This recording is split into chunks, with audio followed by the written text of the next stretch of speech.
Hello, hello. Welcome to another episode of the Fuel the Fire podcast with your host, Shannon Safi. Today's episode, I'm excited to share with you because I have a very special guest.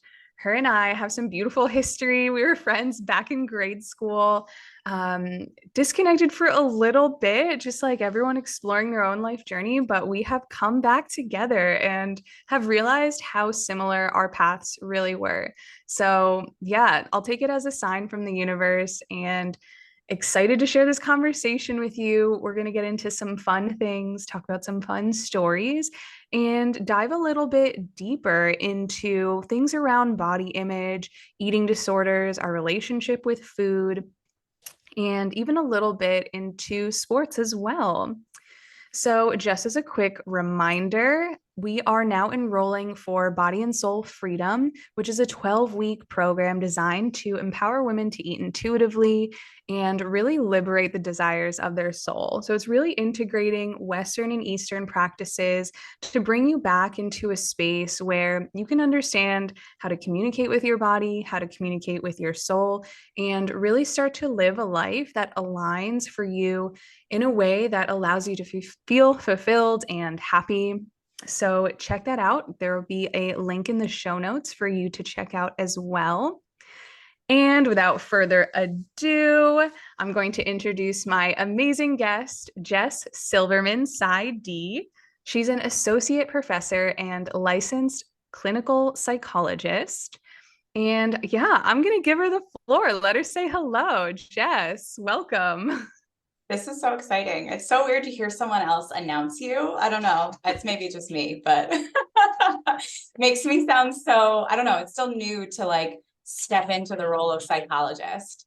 I'm so excited to be here. And I thought that was a perfect way of starting off this conversation. Oh, I'm so happy to have you. And I totally hear you.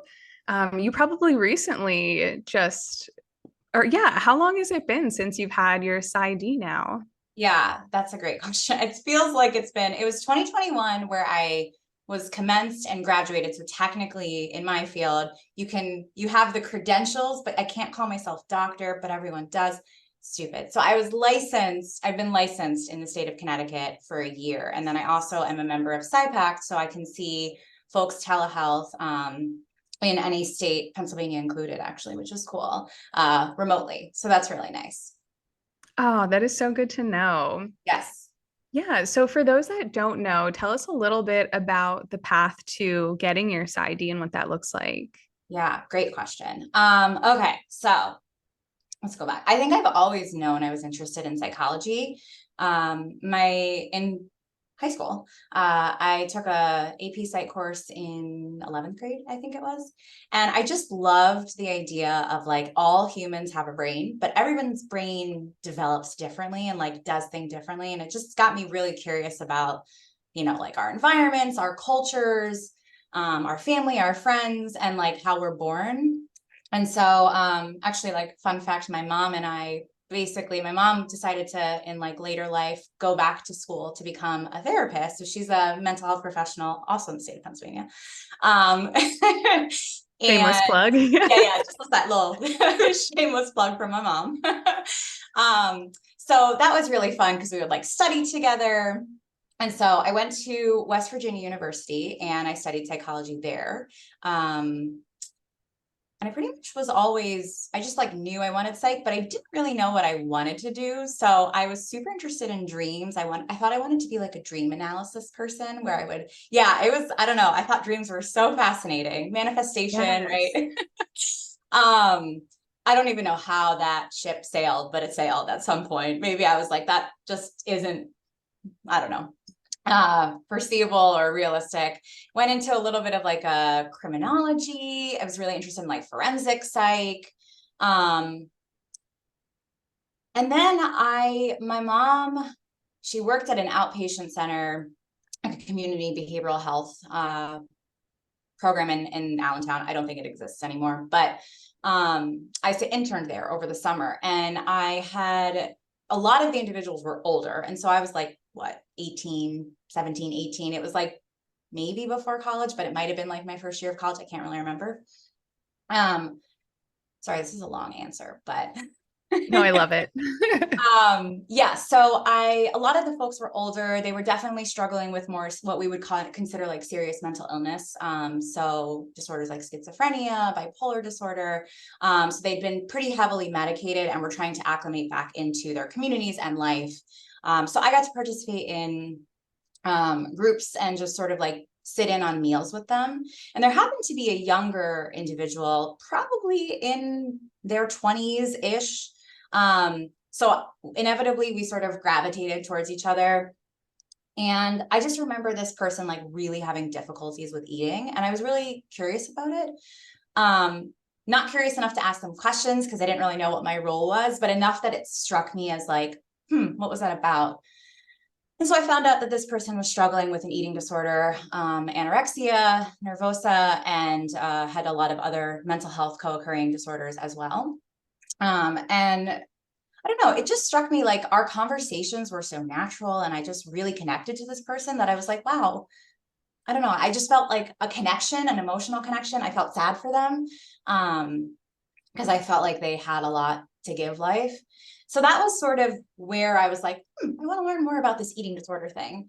Also, I think as women, I identify as woman. I've always been an athlete, although I didn't really identify with that until as of late. I think a lot of the struggles that this individual had resonated with me. I also grew up as a dancer, so dance culture can be super toxic, if we're going to use that word. And so, yeah, I guess it was just an interesting moment for me. So from there, I graduated a semester early from undergrad, and I was fortunate enough to go to my first grad program in New York City. I went to Teachers College, Columbia University. And I just interned a lot. The program was not licensed. And so I was kind of at this moment where I was like, do I go for a master's and just kind of do my thing? Do I go into social work? Do I go for the doctorate? My parents really wanted that for me, for my dad. And so I didn't really know. So I volunteered at a lot of places. I took these like crazy cool classes, like human women's studies, like human nutrition. That's not a class, but nutrition and human development. That's the word. And so I just like made my own program there, which was really cool. And I volunteered for NEDA, the National Eating Disorder Association. I helped create, or I helped work with a friend on the pilot for the Body Project, which is something that I'm not sure if you've heard of before, but it's like this program that you go into schools and help youth, both female, male, non-binary identified, just explore the relationship to food and like the impact of media on that. So it was really a rewarding experience. And then I also volunteered at Mount Sinai's national, or their eating and weight disorder program. So I did some research there, as well as over at Montefiore. I was really all over the city. It was wild. And then that led me to Connecticut, where I work, where I went for my doctorate.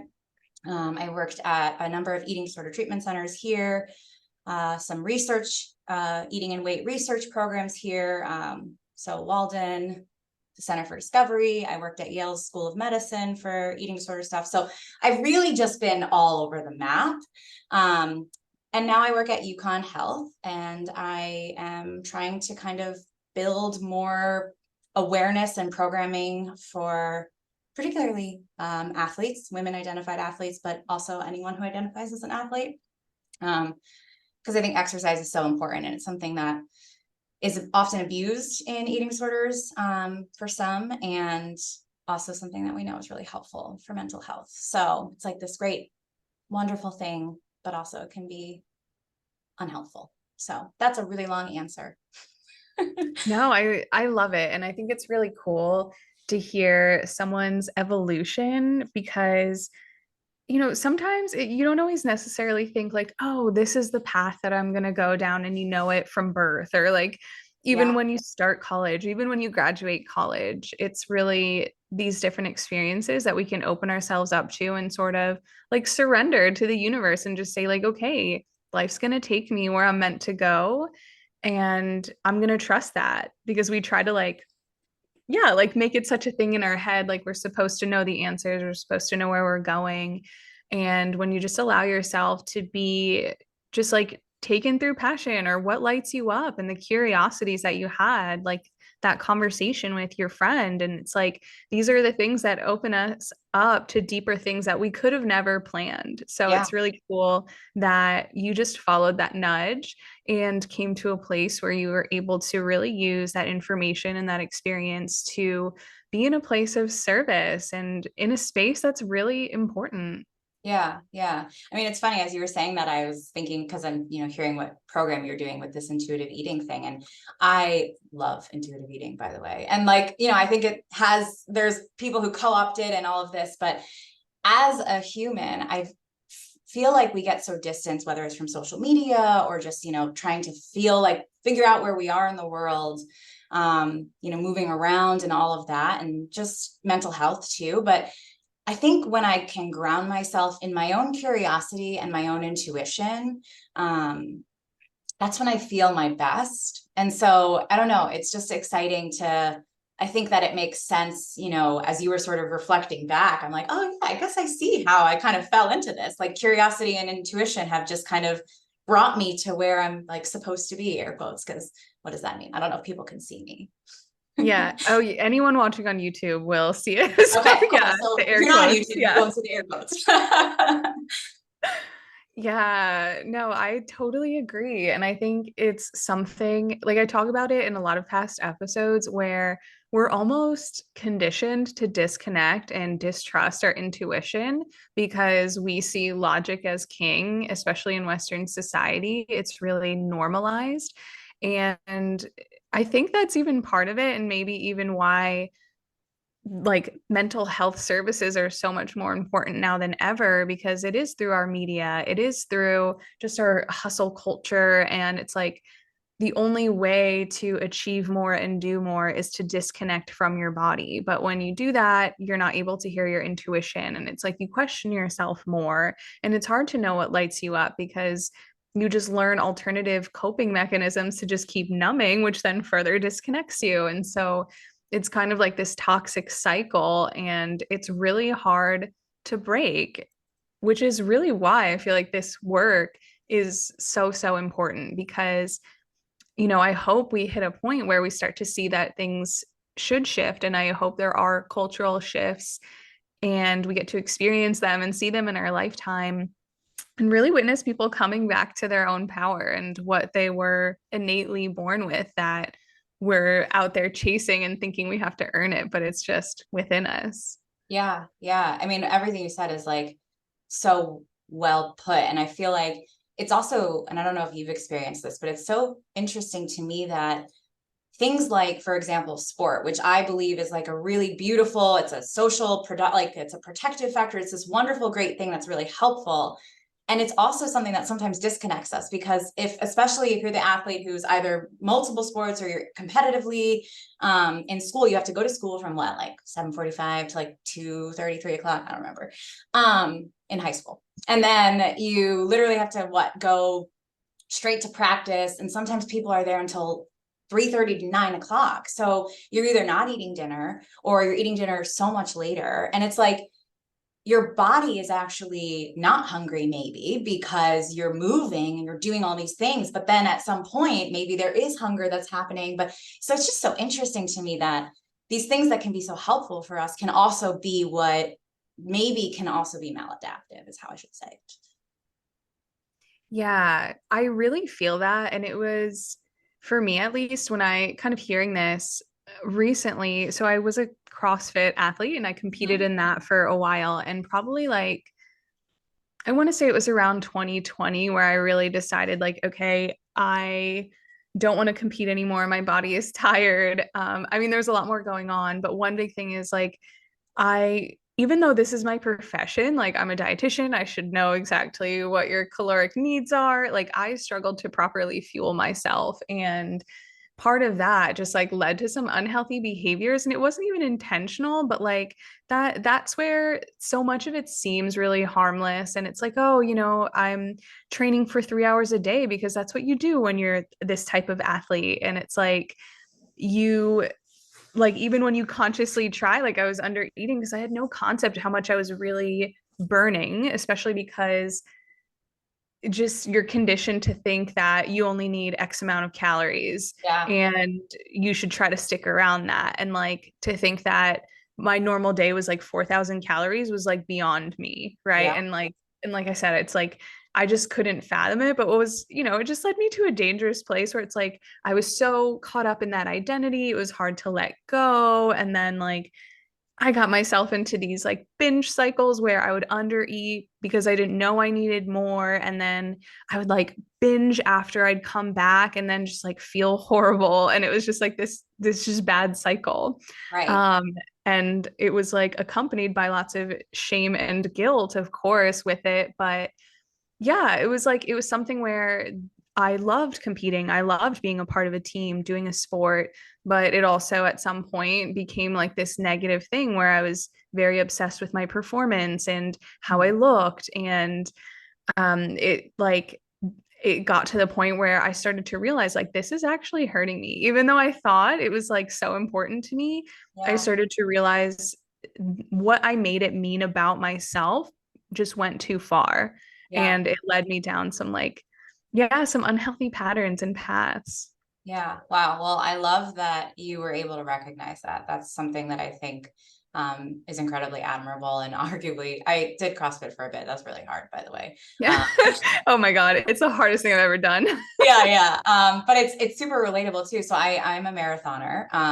And I am proud of that. I am not like fast. Like I'm never gonna be elite or pro, and I have to remind myself of this.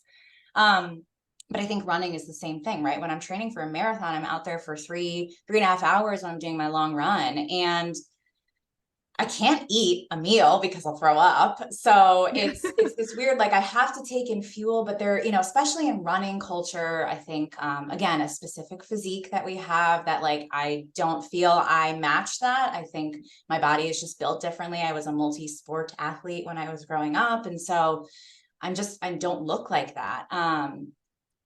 And I have to remind myself, I think something I really hold on to is like body functionality, because at the end of the day, not a lot of people run marathons, and my legs have carried me 26.2 miles. And like, I get so proud of the work that my legs can do for me. But also like after I go for a run, some people are like starving, and I'm the type of person where my body is like, you put anything in me, Jess, and we're going to throw it up right now. Not intentionally. Like I'm just not hungry, but also from the like sport nutrition perspective, like I need stuff, right? Like I need to take in like protein and carbs quickly after so that I can improve my recovery. So it's just interesting that like intuition, but also this piece of like, and we still do need to do certain things. And I feel like that's relatable for probably a lot of different sports, CrossFit, running, etc. But yeah, so I think that's so relatable in a lot of ways. And I think a lot of people struggle to figure out, from at least my experience, when something is not helping them and it's hurting them, because the fitness industry is also very big and important, but sometimes can be misleading. Yeah. And something you said just kind of made me think about just like, you mentioned like you love intuitive eating and then kind of saying like, yeah, sometimes your body isn't telling you what you need. And so that's where it's really important to balance like the intuitive approach and also the logical approach, which is something that I think intuitive eating gets this like bad rap for being like, oh, well, how are you supposed to just know? And there is a level of education. I always like to disclose that. Like, you still need to be taught nutrition because number one, you have a lot of deconditioning to do. Like, first and foremost, there's so many things that we're told that are bad for us that we then think is just our intuition telling us no, when in reality, it's conditioning. Mm-hmm. So, that is really important. And that's why there are professionals and people to work with you on that because it's hard to just know these things.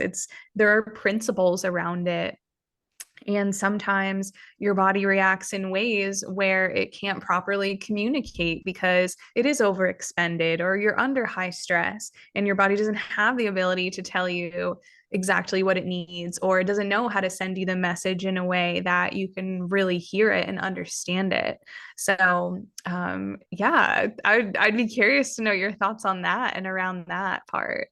Yeah, absolutely. I love that. And I think, as you were saying that, my brain was going like 90 minutes an hour, I feel like, it's like, I think it's so hard as like a person who, especially like is you and I study this, or we, learn about it, we go to talks, conferences, like we're interested in it. And I think for like the average human out there who's maybe not studying in the realm of dietetics or psychology or even medicine, it's like, where do you go? Right. So you go to social media, Instagram, TikTok, Twitter. I don't know. I don't have Twitter. And it's like, in one direction you're seeing one thing and people are saying like, oh, this is the thing, right? And then in another place you're like, oh no, this is bad for you, or don't do this, and it's like, so then how do you know what to do? Which I feel like only further disconnects you from your intuition. And I feel like that idea of deconditioning, which I love that word, I mean, it's something that I think we're doing as well,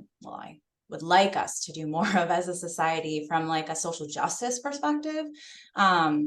But it's also, I think, something that I kind of am trying to incorporate more at in like an academic medical center, where I think weight bias can be a really harmful thing for an individual who may not be the picture, air quotes again, for those who are not seeing this physically, of an ideal body, air quotes again.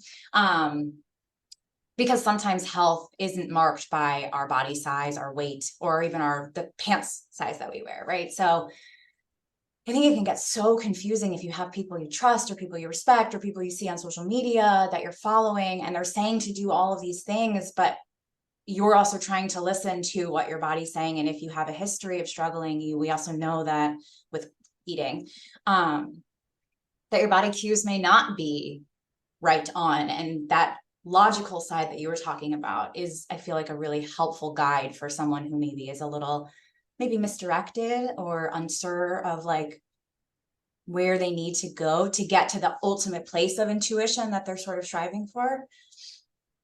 I don't know if that Yeah, answered the question, but I feel like that's where my brain went. for sure. And I think one thing you said, um, just about body size and discrimination, and that's just been something that I've been like getting more, or just like becoming more aware of, because and it's like acknowledging the fact that like this is the body that I have, right? Like I only know my lived experience from this body. I've never lived in anyone else's body. This is all I know.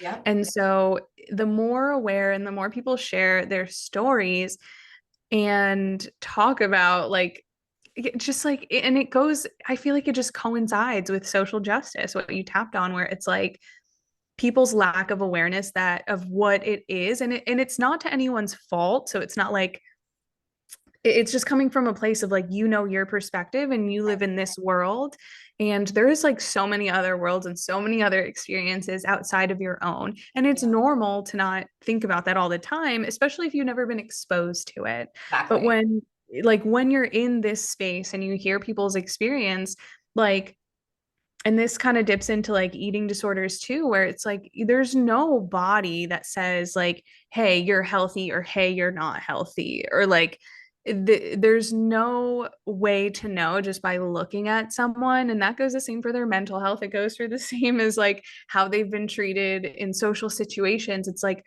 all of this information, we have no idea that people are experiencing. And you have to always acknowledge that there's some privilege you're experiencing that someone else doesn't have, and vice versa.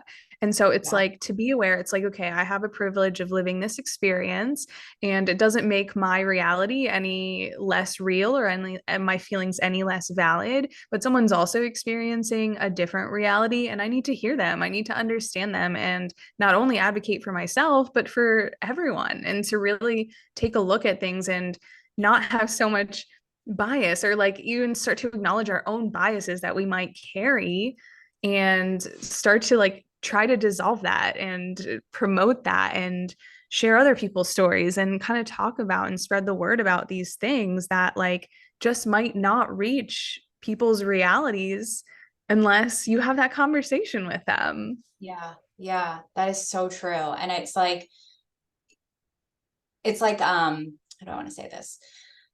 So I lost my train of thought. Yeah. Oh, okay. It So, happens to me all the time. it's like when you have all these really great ideas and then it's just like, all right, how do I get it out? Yeah. What you were saying, there was a thing I saw on social the other day, actually, and it was, I'm going to butcher the quote because this is what I do, but it basically was like, you weren't meant to have a body for your size. Like, what would it be like if we could have a body, our body was meant for us to experience life, right? Like it's this way of Ooh. being. Yeah, yeah. And I really, really resonated with that. And then, so I was like all in 100%, right? And then to your point about privilege, I have to sit here and be like, I am privileged that I am an able-bodied human, that I can move around the world. And there are some people, body functionality is something I really do practice with a lot of my clients and myself. And there are some people who it's really hard to be in their bodies because maybe their bodies don't work for them in that way, right? Like they can't walk or they can't see or they have chronic pain. And so they can't move in the ways that they want to. And it's like, well, how do you experience the world in a body that's not working for you per se? So I think that idea of privilege is important. And I think if there's someone out there who sees this and that is you, I do feel like there are ways to, I think the other thing that's been bouncing around in my brain is this idea of like intuition and mindfulness really go hand in hand. And sometimes when we fight the things that we don't like, whether that's the size of our body or our body's just not doing what we would like them to do, we end up suffering more. And I'm not saying that people are the pain that someone may have, chronic pain, is all in their head. But I do think that sometimes if we fight the fact that we have chronic pain or we can't use our limbs in the ways that an able-bodied person can, it makes us feel like we are damaged or we're the ones that are wrong. And if we could lean into the fact that, okay, yeah, you know what, maybe there's the thing out here called the spoon theory for like individuals who have disabilities. I just have less spoons. And so I need to figure out how I want to allocate my spoons, right? If an average able-bodied person has 12 spoons and maybe I'm someone who has 9 spoons. And so you get to kind of break down what the things that you do in a typical day, how many spoons that takes, so that you can ideally reserve the spoons for the things that do bring you joy, so that you can experience living in your body as it is instead of trying to wish it was something else or wish it looked like someone else's. Does that make sense? Yeah, 100%. Yeah. Yeah, I think that is such a good point to touch on is we are given these bodies and everyone can have their beliefs about did we agree to this and before we were conceived, whatever, that's getting into a really deep spiritual Yeah. esoteric place that we'll save for another time. Another episode. But consciously, you don't recall agreeing to the body that you're currently in, right? So it's like you're born into this lifetime and you're like, okay, I have this body. And exactly like you said, we compare it to this quote unquote ideal and we get really fixated on the lack. And we're Yeah. like, why, how am I not measuring up? And I think everyone does this. And even the people that you look at on social media or in the office or in real life, where you're like, this person's so perfect. They have it all together and they're so great. And it almost just like pisses me off that they're so great because Right. it's just making me feel like I'm less than. And it's like, the thing is, like, that person, you have no idea what's going on in their head. They could be Yeah. feeling the same exact way, looking at you, thinking the same exact thing. And it's really important to work on self acceptance and just knowing and reminding yourself. And again, coming back to that word of deconditioning, is just saying that, like, there's nothing inherently wrong with you. You just are. We all just are. There's Yeah. no right way to be, there's no wrong way to be. It's just a matter of being like, this is what I am and I have to love myself no matter what. If I want to be happy, it comes back to that. It's like, can I accept my reality, whatever that is in the moment? It's Yeah. always just being in a state of acceptance and trying to bring yourself back into the present moment, back into your body. And really just knowing that to do that, yeah, there are a few barriers you might have to face, especially with trauma. If you've gone through trauma, your Yep. body preserves itself by disconnecting from it because it felt unsafe to be in your body because it brings you back to a trauma you've experienced. Right. And that kind of work, again, I think that's definitely your area, and how you can support people in that is like, how can we start to feel safe being in our body if we have experienced trauma, or my brain is telling me it's not safe to be there? Right, right. Yeah, I mean, I feel like there's like three things I want to circle back to, but to that point, from a trauma informed perspective, it's really helping people to, firstly, like, well, it depending on the trauma or how many, like, I think sometimes it can feel unsafe to be in one's body. And I love to sort of help people recognize that your brain is protecting you by disconnecting you in that moment. And that's actually really amazing that your brain can do something like that, because what you experienced or experienced multiple times is really painful. And if your brain didn't have that intuition or that natural ability to protect you, we'd be having a different conversation, right? So I think there's something about like praising the body, even if the way in which that trauma or traumas unfolded wasn't safe, right, or wasn't good for that person, your brain was ultimately trying to protect you. And I think that that's a really, it's a compassionate way of thinking about a really awful and terrible situation or situations that a person endures. So I feel like that was one thing that I was thinking about. And then another thing that you were sort of saying that I often talk about with clients is this idea that like what people are putting out there is, some people love to be unfiltered. Some people are saying they're putting themselves out there. We still don't know if that's true. I think when I learned that photo editing was a thing that people actually did, I was like, what? Like, one, I'm really bad with technology. So I'm like, I don't even know how to do that to make it even like look good. But, like the Dove campaign has like videos where they show you how they go through and they make a person look wildly different than they are. But it's a snapshot, right? Like we think about Snapchat, it's like a quick, like, so I'm married. And when I got married a few years ago, went through and looked at my wedding photos. I think many people can identify that we just don't always love how we look in photos. And to me, it was like such a magical day, right? It's your wedding, people glamorize, and it really was a good day. But it's, some of the photos that I look at, I'm like, oh gosh. And then I have to realize that like they caught me mid laugh, right? So I was actually enjoying myself in that moment. And I had to really unlearn or re-look at the photo from a different lens. But then I was like, oh my gosh, like what would it have looked like if they had caught it a second earlier, and then a second, and you look at like a video and you capture someone in a video moving, and it's like, these are just snapshots. The same thing with like blood work, right? Sometimes you go and you get blood work done. And that's why doctors, especially if you're not well, have you do blood work a few times because they want to make sure that it all lines up. And that's why weight can be such an I don't know, the word I'm looking for is like not necessarily the best accurate form of measuring something, because it changes from what, you put on a certain pair of clothes and your weight is going to change, or you go to the bathroom and your weight changes. So I think it's collecting multiple pieces of data over time. It's putting the pictures all together and capturing the full laugh. That I think is, I try to remind myself and also clients that I work with. Yeah, I think that's a really cute way to think about it. And not too long ago, I made a post about this, and it was around like how I would just be so like critical of myself, looking at photos and just being like, ew, I don't like this. Why do Yeah. I look like that? Oh my gosh, why can't I have this? Or all these sorts of things.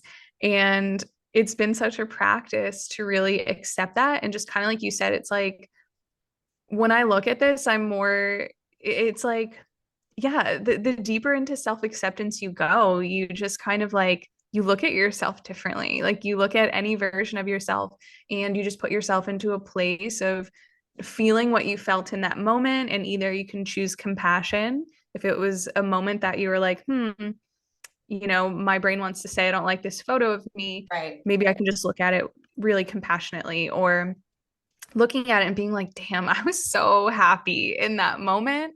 And that's what it brings me back to. It's about the feelings that this brings up. And I think about it too, because like people will look at certain photos and be like, oh my God, I love this photo of you. And I'm like, ew, I don't like that photo of me. Why would you like that photo of me? I'm not wearing makeup and like I'm mid laugh and like I have a double chin or whatever. And it's like, Mhm. they're just like, you look so happy. And like that's what people are seeing. They're not analyzing you for every little thing where especially like I'm like a recovering perfectionist. And so it's like, wanting to be so perfect and wanting things to look so perfect and just kind of saying like, you're chasing an ideal that will never happen. And as you heal, it's like the picture will look the same, but you'll start to love it more. I love that. Yeah. And it's like something you said earlier about, CrossFit and how, like it's this challenging sport that you're doing and you loved it. And then it kind of wasn't something that was working for you. But at the same time, you're always sort of trying, like you lost yourself in it because you were trying to get better times or more reps or I don't know, whatever else. I did CrossFit for a bit, I swear. Yeah. You're a pro. But I think, the same thing with, as we were talking, it's like race photos are not good.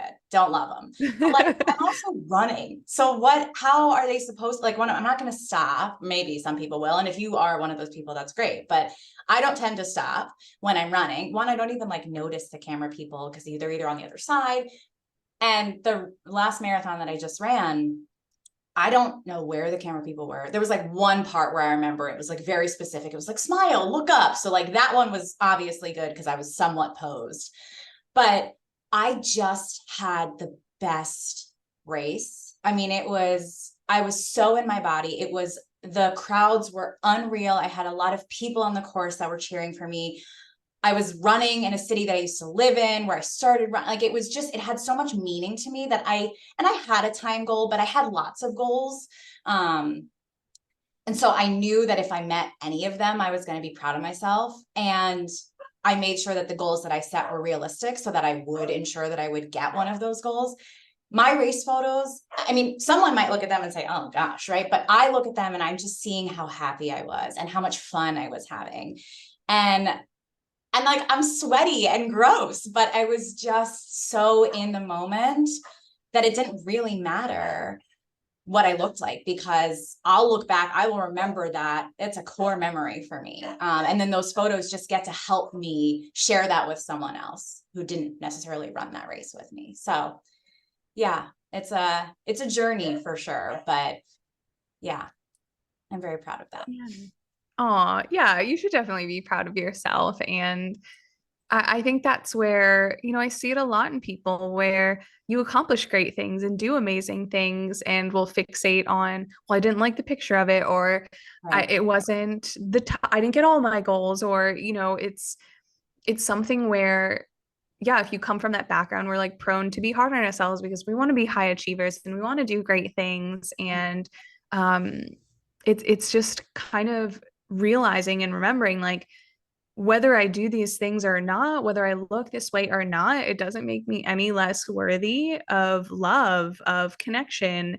And so often, like that comes back to like the core of what's going on is we, these learned behaviors of thinking like, well, if I do this thing, it earns me love. And if I don't do it, then I'm not loved. And then I Right. will feel like, yeah. And it just kind of like folds in on itself and you can just like get really deep into those feelings and start to bring up other thoughts. But I just I love how you're able to take that journey and start to see like, and even it just as a measure of progress for your own just like strength and like overcoming the way you used to treat yourself or see yourself. And now it's like, wow, I can look at myself in a completely different lens and have so much compassion and love for myself in these moments and look at that version of myself and just feel happy and proud. And I think Yeah. like being proud of yourself is such a big, big thing, which I know for me, for a long time, I could not be proud of myself. Like I didn't ever feel that. Like Yeah. every second of pride was just a fleeting moment that I could never really hold. Yeah. And I think to be able to genuinely look at yourself and just be like, wow, I'm proud of you. Like it's like when you can really say that to yourself and really feel it, it's Yeah. such a good feeling. Yeah, yeah. I actually don't really know if I've really said that before. So that's really cool that you caught that. And I sat there with that for a moment too. And I also will name like running a marathon is a huge accomplishment. So I don't think people need to go out and run a marathon to be able to say they're proud of themselves. Like it can be that you just go outside, right? You connect with an old friend and I've been really grounding myself in that a lot lately, just especially with yeah, I think with just everything going on. I think feeling like uh we have to be able to know ourselves, to know where we fit in and belong, and fit in not necessarily in like clothing size, but just like community. And I think when we can be our like most authentic and intuitive selves, we find people that see us, right? And I think that are or want to see us, right? And even if you don't have that same experience, it's someone who's like, wow, that's really, really great. Like that's so cool, you know? Feels like a lot of what we've been talking about. And reconnecting. So I think it's sort of thematic in that way. Yeah. Yeah, I think that's like a really big part to it too, is we feel so alone in these thoughts when we start to have them, and it can almost stop connection from having happening. And when that happens, it's like it's like a compound effect. And what comes first, the chicken or the egg? It's like they're causing both sides of it to be harder. It's like you isolate because you feel like no one understands you, but deep down you just want to be seen and you want to feel like someone gets it. And it's like this dichotomy that we're experiencing where we want to hide and be seen all at the same time. And it can be a difficult space to navigate. But yeah, it can also be really liberating when you start to open yourself up to that and start to own these parts of yourself that maybe before you looked at with shame. And now it's Right. like, I can either wear this as a badge of honor, or I can see it as a way to show myself that I can do hard things and I can overcome things. And I have survived some of the hardest days of my life. And this is better preparing me to continue to navigate and continue to expand and evolve. Yeah, yeah. I mean, it's so funny. Everything you said, I just like want to capture that. That was like Yeah. so, yeah, so accurate and so well put. And it's like we didn't grow up, which is so funny to me, especially that I study psychology, but like we didn't have like an emotions 101 class or like how to communicate, right? And I think a lot of certainly a lot of eating disorders and disordered eating stems from not knowing how, as the individual, to get our needs and wants met, and communication and connection with other people. It's a very interpersonal disorder, and also, you know, from like a trauma informed perspective, because there's a big correlation there. It's like not knowing how to create safety and security within ourselves, especially if something has happened. So it's like this triangular, or some shape that I'm making with my hands, way of like we just become so alone and isolated, and we feel like we have to do something or be someone else, or you know, we can't be ourselves. And when the more we engage in a behavior that distracts us or separates us from who we really are, whatever that means for us, because it's always, in my opinion, changing and growing, the harder it is to feel like we fit in too. So it becomes this like catch 22 that happens. And if only we were taught in school, like how to get our needs and wants met, especially as women, like how to be, it's okay to be like assertive and confident. And there's not something wrong with you for that. So like, kudos to the younger generation. I'm a millennial, so Yeah. Gen Z and below. Y'all really know how to advocate for your needs and wants a little bit better. Than at least some of us older folks. Yeah, it's really cool to see that, how that's definitely changed. Yeah. And I love how you worded that. It really is like that. And yeah, because it's like a lot of times we're taught like that's how we're supposed to do it. Like you fit in by fitting into this box. Yeah. And when you're in this box, then people will like you. And Right. it's really hard to, especially when everyone around you is being a certain way, or you've watched role models act this way to receive XYZ. then it becomes something that is so normalized. And I think deeply societally, it's really normalized for women to be this like people pleasing, serve others, forget about your own needs. Like you're seen as a hero if you're so selfless and Yeah. do everything for all the people around you and just become this like yes girl where it's like, you never disrupt the flow, you never say anything against the people Right. that are holding the majority opinion and you're supposed to be quiet, cross your legs, keep your mouth shut. And it's like Yeah. that's almost like what we're conditioned. Somewhere that story was like put into our heads. And it's really like it can be something that really disconnects you from the essence of who you are. And it's this whole thing of like trying to find your voice again, trying to know what you actually want. Maybe you never asked yourself what you wanted. You don't, it's like you have to learn yourself. Like Yeah. you're finally able to see just how important it is to build that relationship with you Yeah. and to know you so that you know where you want to be and the type of people you want to fit in with and who really feels like home to you.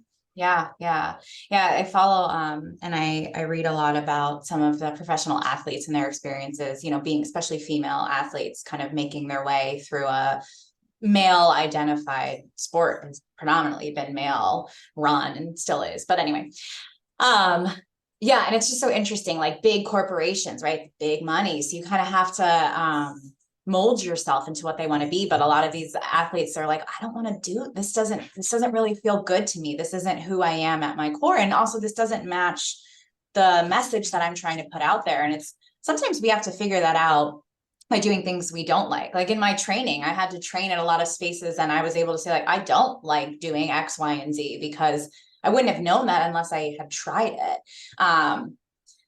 But yeah, I mean, it's like, it's a silly, we had talked about earlier before, like straightening our hair when we were younger. And it's like, I didn't know that I loved my curly hair until I really let it grow out and embraced it. And I think that, gosh, it saved me so much time and money, but it's also time and frustration. But it's like a silly thing that as we become more comfortable with ourselves, we can say like, okay, I don't need to straighten my hair to feel like I fit in. Like my curly hair can exist in society. And if someone's not going to accept me for that, then maybe that's not a place that I want to work or a person I want to interact with. And so I think a lot of professional athletes, segueing back, is they're starting to do that too. And they're creating these like women identified businesses or really trying to speak up against these bigger corporations because they're sort of saying like, it's not just one way. Like we have to really think about this from a more individualized approach, and it's okay to use our voices and advocate for that. So I feel like I went on a tangent, but the straight hair thing really just needed to bring it Yeah. back. I know. I was about to kind of build on that because I just feel like my hair is symbolic of my journey of wellness because it's like, Yeah, so true. yeah, because it's like so funny. I just want to get into this because I feel like so many women can relate where, especially when we're younger, we do all these beauty things to, like we wear more makeup or we always straighten our hair or we overplucked our eyebrows, 90s babies. And like all these things that we did that we were like, yeah, this is making me more beautiful in the eyes of society. And then when you're like your natural self, you feel weird about it. But it's like that's who I was born as. This is the Yeah, version of me that I think of as me. That's how I see myself in my head. It's like that version of me. And yeah, so it's interesting because as I stopped straightening it, kind of like talked about, it's like it got curlier, it got healthier, it's yeah, like starting to grow again. And yeah, it feels like it's the external, almost like the outside of me is matching the internal growth with yeah, it. And like now it's funny, like if I straighten my hair, I'm like, I look so weird. Who yeah, is that? And it's like, it's so funny because now I'm just like so deeply connected to my curly hair that I'm like, oh my God, like who would I be without it? Like, yeah, it's just like, I don't know me without my curly hair. And it's like, I like me so much better because this is the me that doesn't have to try to shift myself or shape myself right, for something just to think that like it will make me be more loved or be more attractive right. or look more professional and all of these things that we think like you can't be because you have curly hair. Yeah. And it's like so wild to think. Yeah. I mean, that's a whole nother podcast. We've got like three Yeah. podcasts at this point. But yeah, I mean, it's definitely stems from like racism plays a factor in this. But I think what I've loved, and I love that idea of your hair being synonymous with your growth, by the way, is this, I think I've said this to clients before too. And I remind myself of it. It's like, we're supposed to be diverse people, right?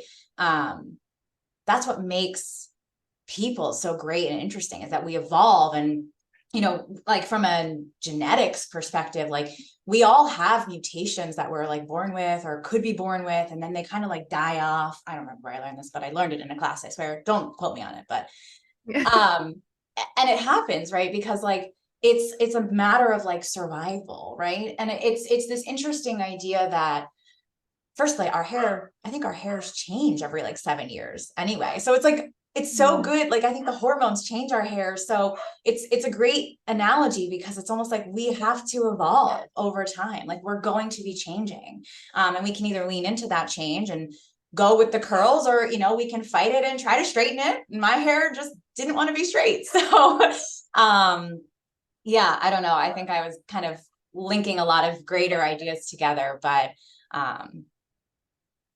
we're not all supposed to look the same. And even if we all looked and ate, or worked out and ate the same, or trained and worked out the same, we still wouldn't look the same. And we're not supposed to. And also, shout out to getting my eyebrows threaded, because I definitely overplucked. And I appreciate other cultures teaching me how to take care of my body as well.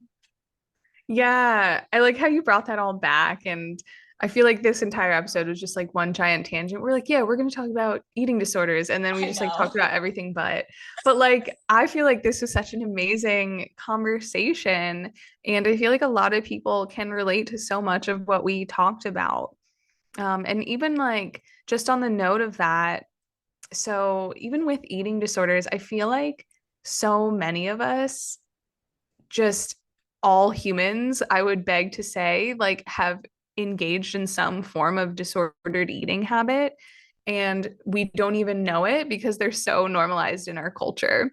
Yeah. And that's where, even though we didn't necessarily use a lot of specific language, I feel like a lot of people will hear this and just be like, yeah, and then not realize like these thoughts don't necessarily serve us. Like maybe they served a purpose and they did something positive for us in one state, and we start to evolve and grow and realize like these thoughts are no longer serving me, and it's not going to serve the version of myself that I want to step into, the person that I want to become.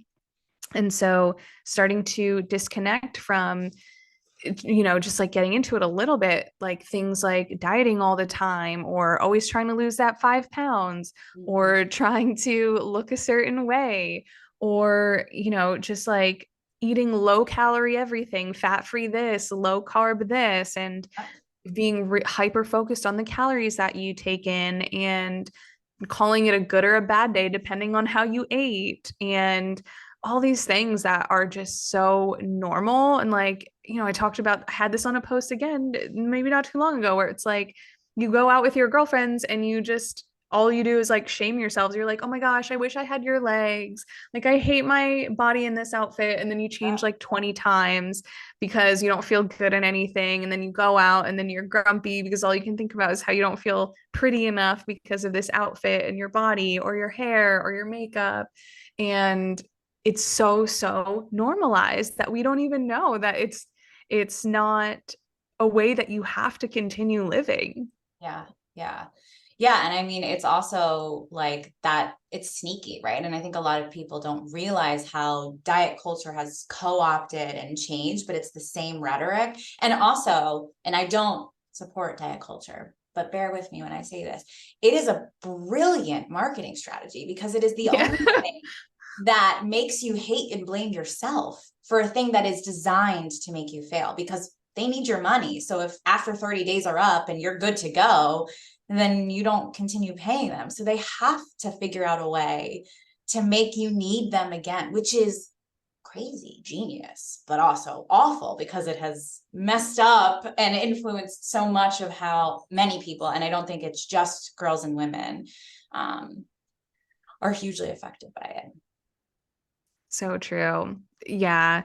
It's easier to speak from like a female perspective just because like we are females, identifying as females, but it is something that men also face, maybe with different language. It could be, the more typical male things are like, I want to have bigger muscles. I Mm-hmm. want to be lean. I want to have a six pack. And like everyone's facing it. And it becomes this like yo-yo effort in fighting against your body and what it naturally wants to do in thinking that if it looks a certain way it equals a certain thing, and we tie it to all sorts of things, right? Whether it be a relationship or approval from family or getting a job, Yep. somehow some way we stay attached to that goal because we think it's going to bring us a certain thing. And so often, like, even if you do quote unquote like lose the weight and weigh the amount you thought would make you really happy, it's either you want to keep losing more or it just didn't feel as good as you thought it would. And you Right. start to realize, like, was this ever really about the weight? Like, what is this really going on? Like, what's going on a deeper level here? Like, Right. what am I really fighting within myself? What is it that I'm not accepting? And it's so often it's like not even really about the thing that you're trying to do. It's just like, Yeah. yeah, It's never about, sorry to interrupt you. It's never. And I always tell my clients that. And I think I have no idea what time we're at. So I'm sorry if I just keep talking. But yeah, I think it's like, you know, I just, as you were saying that, like, I keep coming back to this idea of like, what would it be like if we could just, you're going out with your girlfriends, you're going out for drinks or food or whatever, and all you're doing is shaming yourself. You're now missing out on that opportunity to be completely immersed with your friends. And typically what we are looking for when we're saying, I need to lose 5 pounds, or I don't feel this, or I don't feel that, is we're looking for someone to say, I see you, right? I accept you.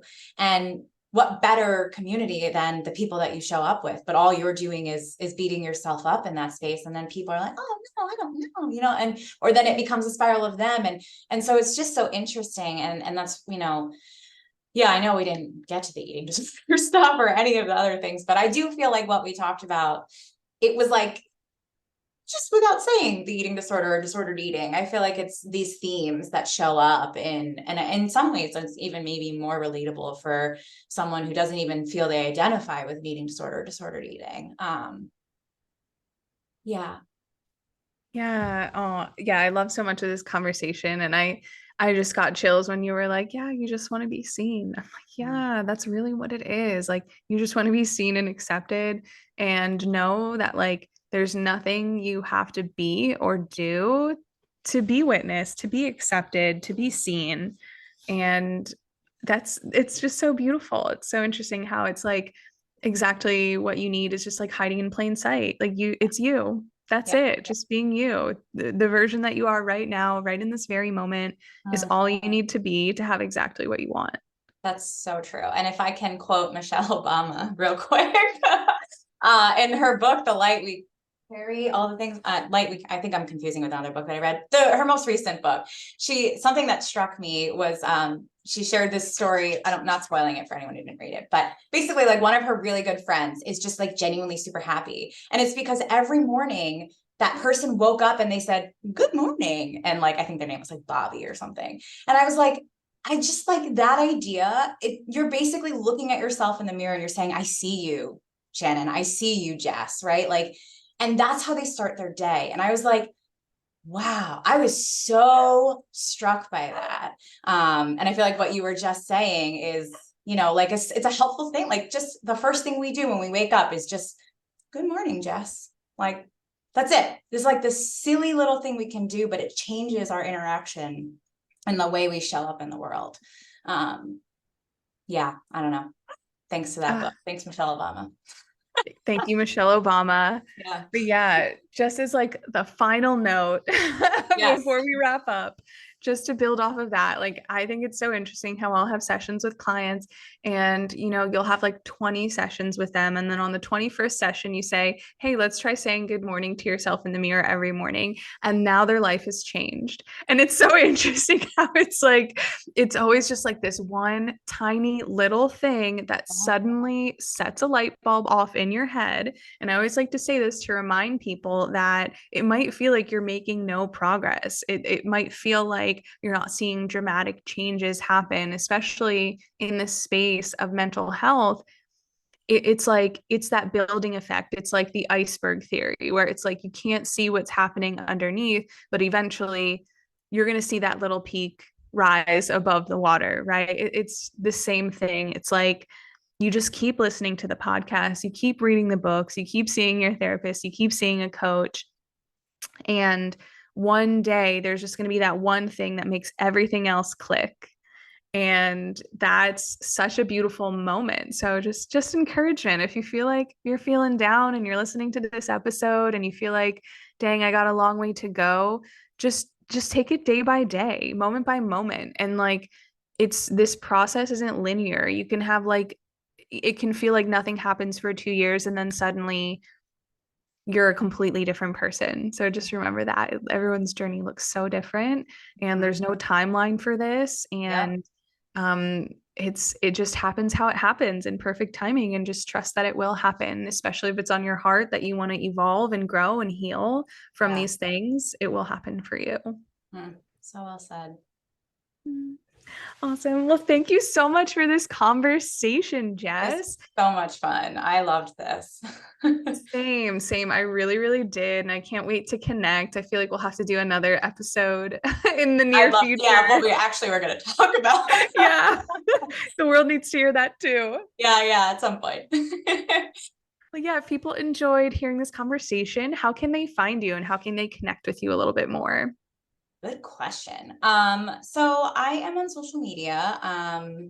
It is my personal page. I don't have although I guess you could find me at like work for a small private practice at Small Victories Wellness. So also not for nothing, these small little things that we're talking about.